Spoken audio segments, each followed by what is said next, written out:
Now, having categorized and naming the declension suffixes and conjugation suffixes, he comes back to so-called prefixes, because since they are undeclined, he calls it avyayas. We talked about it before. But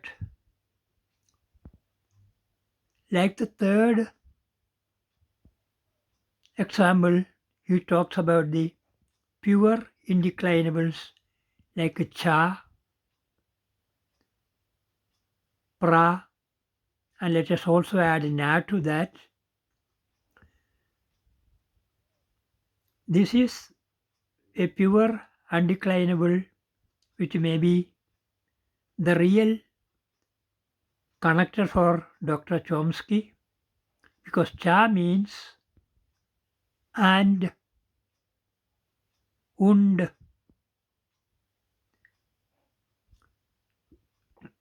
and this is one of the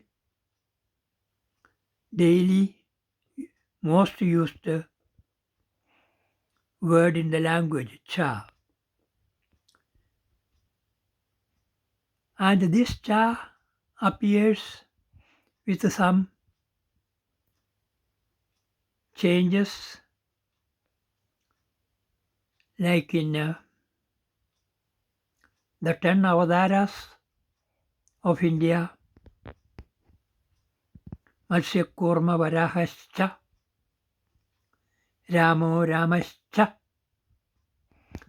So, with SchCha, SchCha, and RCha, these are the three ShCha preceding the cha makes it a problem for some people to really recognize it.